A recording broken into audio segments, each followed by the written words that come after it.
everybody, what's up? KillJoy Jake here, and instead of having friends, I have horror movies. Today I have an update on Halloween Ends. No, not Halloween Kills, the film that comes out in October. I'm talking about the next one, the end of this new sequel trilogy of Halloween movies that we're getting. We're gonna get into all that in just a second here, but first I'm gonna need y'all to like this video and subscribe for more horror content. Also, please consider supporting me on Patreon for an extra video every week, and also check out my GoFundMe to support my Scream fan film. You can check out all of that in the description below. Alrighty, now let's get into it. What's your favorite scary movie?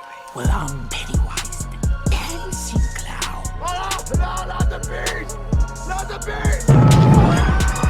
You son of a... God, don't do that.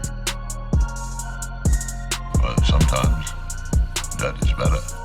So there has been a lot of spicy comments coming from the cast and crew of the new Halloween films that we need to discuss. Producer Malik Akkad explains to Total Film magazine in the latest issue, the last one is going to be way more contained. He is of course speaking about Halloween Ends, and what I think is so interesting about the last film being so contained is how different it's going to be from the sequel that we're getting in October. Halloween Kills is supposed to be all over the place. We're gonna go all around Haddonfield. It's supposed to have the highest body count of any of the other Halloween movies, which I believe Halloween 5 has the most for 20 kills in it. So it's pretty interesting to me that the last film in this new franchise is going to be totally different. It's going to be a contained story, probably just with Laurie and Michael. That makes me think that we're probably gonna kind of revert back to how that original film was for this last movie, where the majority of the runtime it's kind of just Michael Myers trying to escape and then go after Laurie Strode. Michael Myers only kills 5 people in that original film, and one of those kills is done off screen because we just see a body later on. But even with that said, that first film is arguably, to a lot of fans, the scariest in the entire franchise. That first film is so scary because you just have Michael going after Laurie Strode and killing anything in his way, pretty much. It's terrifying because of how relentless he is and just going after one person like that.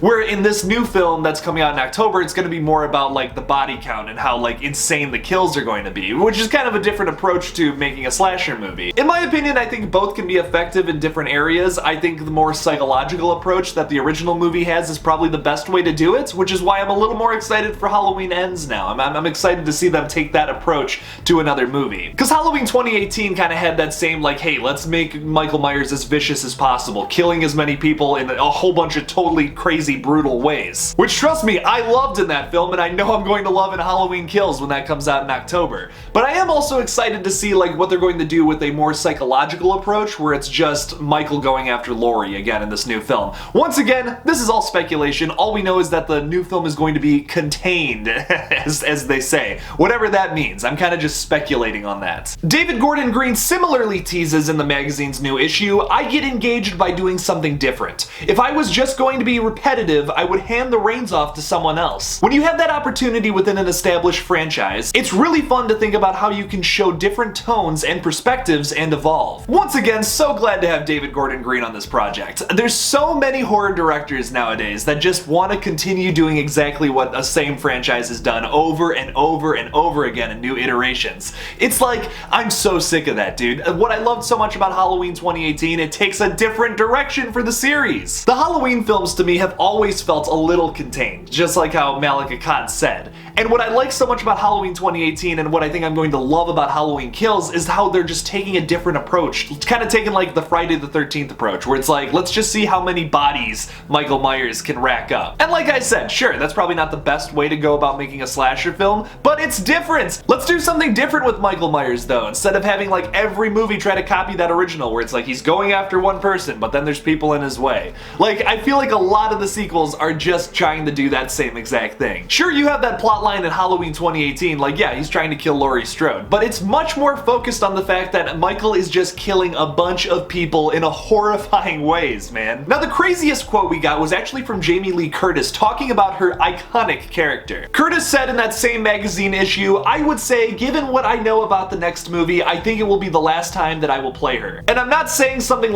oh, because I die. It's nothing to do with that. I'm talking about emotionally what they have constructed. I think it will be a spectacular way to end the this trilogy. Ooh, Jamie, you are getting me nervous for this new film now. That sounded like she said a little too much and was like backpedaling. Like, oh no, it's not because I die or anything. What's the crazy talk there? Oh man, I'm a little nervous, man. Is she gonna die in Halloween Ends? Do you think like that's gonna be it? Maybe her and Michael go out in the same way, like a big, obviously fire can't kill Michael, so it's gonna be some kind of like explosion where they throw his body into a vat of acid or some shit. I don't think I would hate that ending though if Laurie died like in the process of actually killing Michael. I don't think I would hate that, if I'm being totally honest. If they just have another scene where Michael kills her, yeah, I'm gonna be pretty upset, because that did not go over so well the last time they did that in the franchise. Or maybe I should just take this literally. I mean, Jamie Lee Curtis is getting old, you know? It's like, it's hard for her to keep being in like these movies like this. I think she's a badass for doing 3 new Halloween movies like this in succession, even in her old age. That is freaking gnarly, and I respect her for it. It also kind of begs the question though, is there a future for the Halloween franchise after this new like sequel trilogy that we're getting right now? Like every horror classic though, I feel like it's just going to keep getting rebooted and rebooted for the rest of time until we have told like every possible story. People act like this is some kind of like new concept to keep rebooting something. Like I say that like about the Halloween franchise. People are like, no, they're not gonna do that. This is it for the Halloween franchise. They're gonna do these couple of movies, that's it. I guarantee you in 10 years we see another iteration of Michael Myers. The reason that sounds like blasphemy to you though is because like we haven't really seen movies that were like super iconic for that long of time. Look at comic books though. Like what? Batman was created in 1939 or whatever, and there have just been like comic books ever since of new Batman stories. I mean, the character of Batman has been around for like 80 years and we are still getting new iterations of Batman movies, Batman comics, Batman animated shows and 10 like movies. It's never gonna stop. There's always going to be some kind of Batman thing around. And you know what? A lot of it is still really good. So if it's a concept that works and if it's something that you can like light a fire under again and then gets people going, like, yeah, keep it going, man. And compared to Batman, the Halloween franchise is relatively like young. So we could be doing this for another 50 years of Michael Myers movies. I guarantee you that like 5 years after I die, they will be making another Halloween movie at some point. That would be hilarious if like years in the future, historians come back to this video and are like, hey, he was right. Like 5 years after I die, and like hopefully in old age, fingers crossed, there's like a new Michael Myers movie or something. It's like, a stupid YouTuber, KillJoy Jake, was right about a horror movie coming out in the year 2078. That was a really weird side tangent. I don't know where I was going with that. What do you guys think about all this Halloween Kills news though? Are you feeling like weird about that Jamie Lee Curtis comment? Are you excited about Halloween Ends being more contained? Leave me something about it in the comments below. Thank you all so much for watching my new Halloween update. Don't forget to like this video and subscribe for more horror content. Follow me on Twitter, Instagram, and TikTok. Just look up KillJoy Jake and I'll come up. Please consider supporting me on Patreon, where I'll put out an extra video for you guys and also my podcast you can listen to there. You can check that out by clicking on the link in the description below. Also, the link for my GoFundMe is there if you want to support my Scream fan film. Make sure to check that out as well. Thank you all again for watching, and as always, don't forget to kill it out there, y'all.